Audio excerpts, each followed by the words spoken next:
swear this is true, and I owe it up to you. Hands down my life, and I never felt this way before. And I swear this is true, and I owe it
and Mr. Ron Christian Calapur.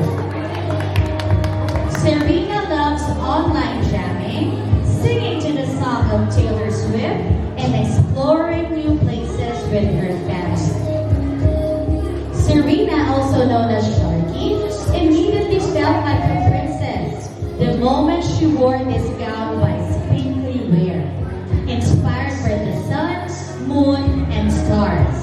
And quite no surprise, as our little Steffi looks like a star that she will surely become in the future. Once again, candidate number 6, Serena Stephanie Calapur.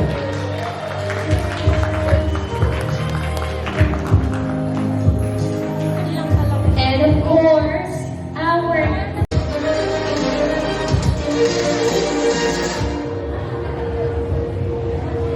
hello there, our Sharky. Okay, we know her by the name, we call her by the name Sharky. That's her nickname. Why is your nickname Sharky? It's because when I was born, I looked like a shark in my mom's tummy. That's why. You're such a cute shark. But that's not yet your question. Let's pick one from Teacher Louise. Okay, show it to Teacher Erica. Number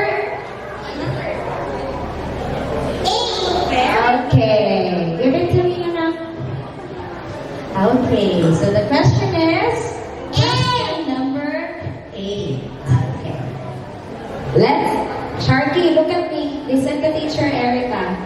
This is your question. Okay? So, what is the favorite thing that you enjoy doing with your family? Cuddle. Cuddles! Why do you love to cuddle with your family? Why? It's because I love them. Okay. When is your bonding time? Do you have bonding time with mom and daddy and Ate Claude? Yeah. And you cuddle like that? I have them. You have them because you love them so much, right? Nice. Yeah. Why don't you say something to mommy, daddy, and Ate Claude? What do you want to say? Love you. Love you. Thank you so much, Sharky. Let's clap our hands for our candidate number 6. And of course, down to our last male candidate, we have candidate number 6, Ace Caleb de Guzman. Stephanie G. Calahor and Ace Caleb de Guzman.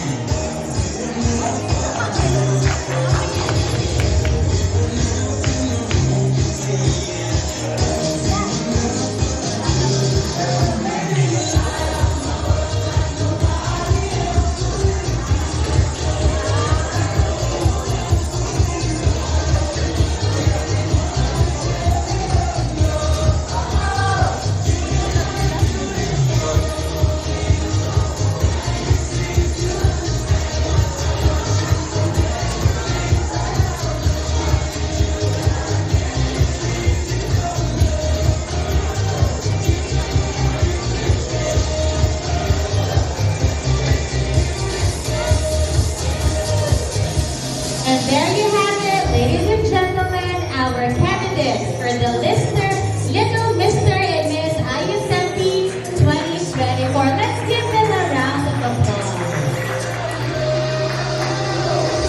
Okay. So, Teacher Erica, let us introduce some of our candidates here because today they did a great job from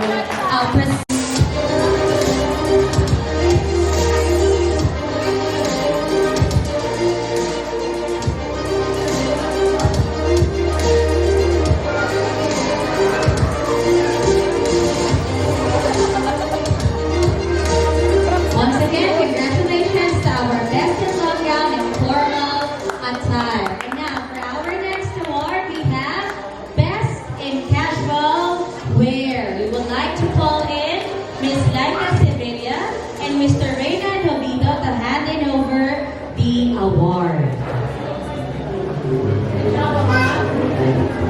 And Little Mr. and Miss ISMP. Together with Miss Maribeth Innocential. Everyone, are you ready?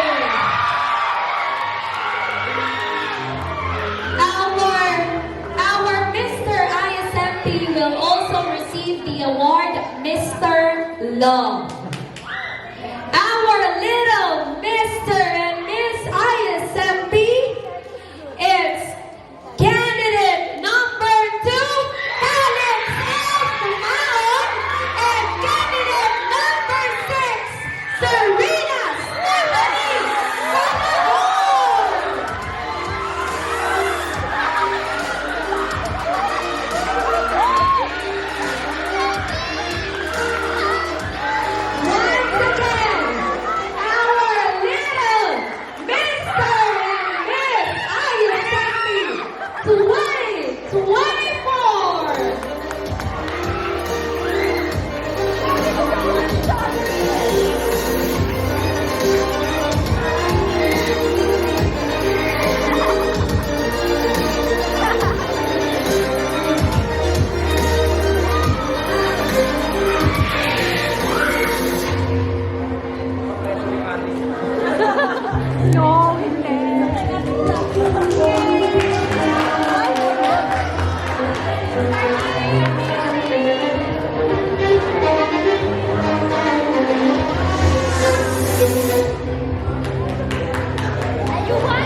Once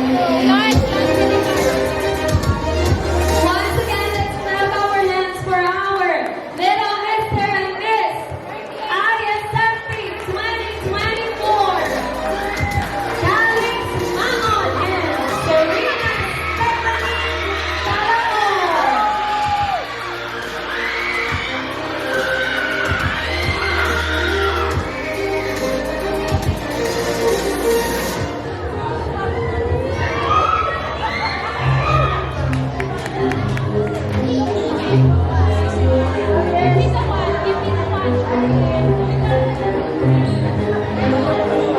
What a truly wonderful day.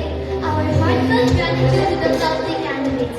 Indeed, you made this pageant a very spectacular event. Congratulations to our newly proclaimed little Mr. and Miss ISFP 2024. And to everyone who stayed with us today, thank you. See you all next year for another enchanting event of beauty, intelligence, talent, and persona. This has been your host, Dainty May Mandunas. And I am Alan David Nakubat. And I am Miss Erica Donnelly L. Rocket. And I am Miss Donna May V. Martinez. And this is Little Mr. and Miss ISFP 2024. Have a good day, everyone.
Thank you so much to our dear judges.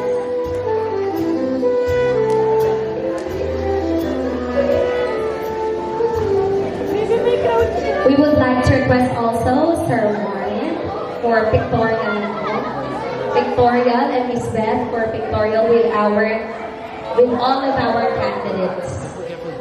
With all of our candidates. With the senior teachers, Miss Sherwin and Essential. 1, 2, 3, smile, everyone!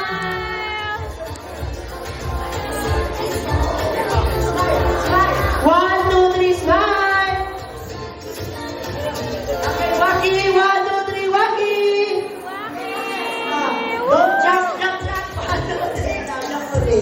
Okay, thank you very much. Thank you and congratulations.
say? Good afternoon and good afternoon, everyone. Hey. Alright, go pick one paper from Teacher Donna.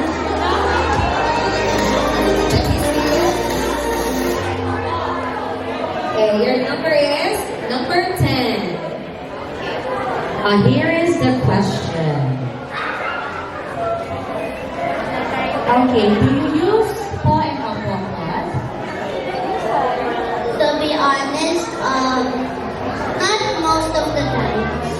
But you are saying po and opo, right? Okay.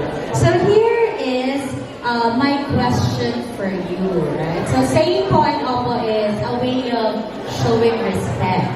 So what does respect mean to you, and how do you show it towards other people? So first, what respect means to me is when you are being obedient and kind and disciplined to others. And what I do to respect others is that I should be kind to them and I should obey them and I should always obey whatever they do if it's good. Alright. Be kind, right? And being disciplined. Yes. Those are the traits also of a good son and daughter and a true Puso. Yes. And that's what they are doing in school, right? To show respect, kindness, and being disciplined to other people. Thank you, Claude.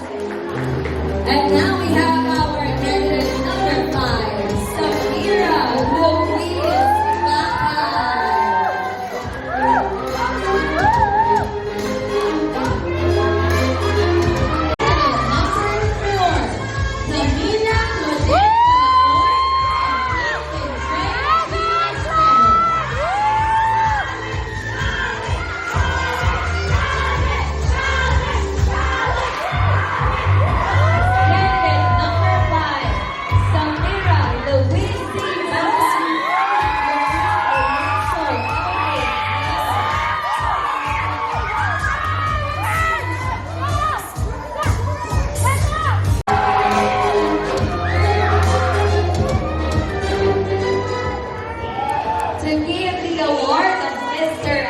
Congeniality together with Miss Faith and Mr. Charity.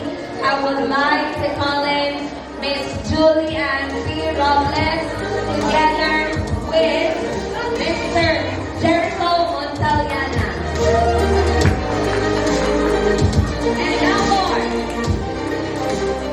Mr. and Miss Congeniality is candidate number 4.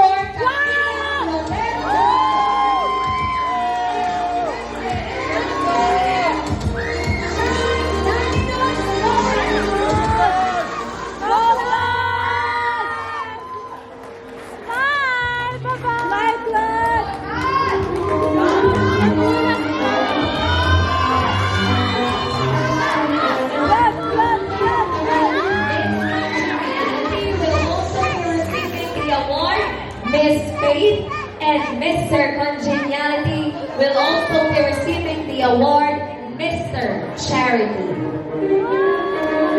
Nice job!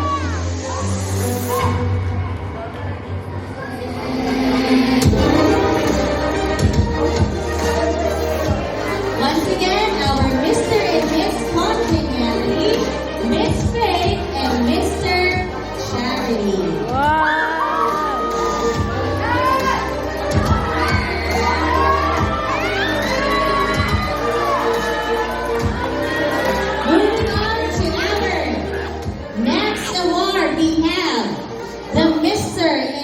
Photogenic.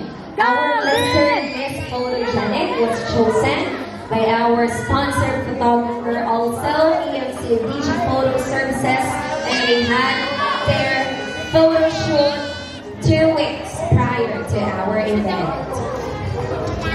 ahead. Everyone, let's get ready. The Mr. and Miss Photogenic. We have candidates number 2, Priscilla and candidate number 2.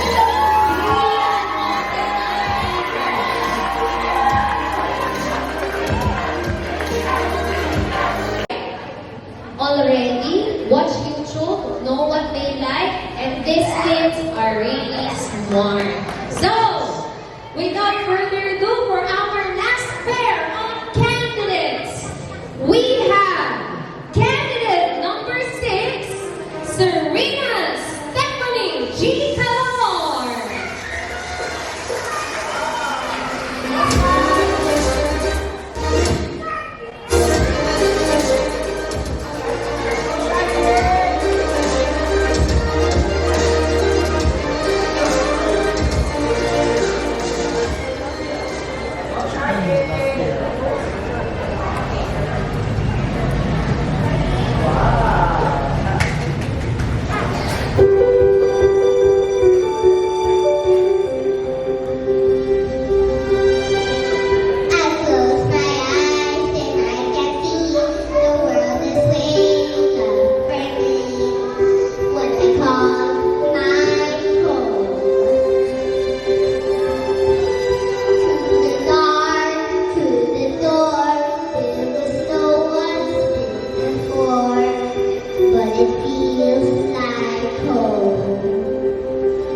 part of the song. I can sing.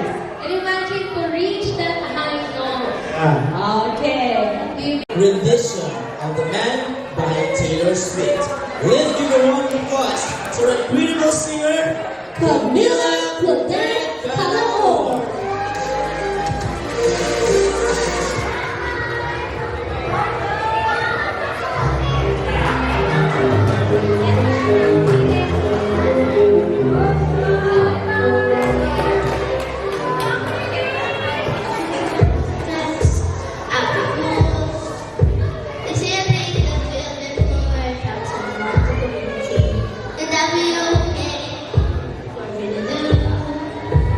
Every focus I had made me more of a boss to you. I'm a leader, and I'm the guy. Everyone believes ya. What's that like? I'm so sick of as fast as I can. I get the figure files of man, and I'm so sick of them coming at me again. It's a files of man that I didn't plan.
Taylor Swift, but in my version.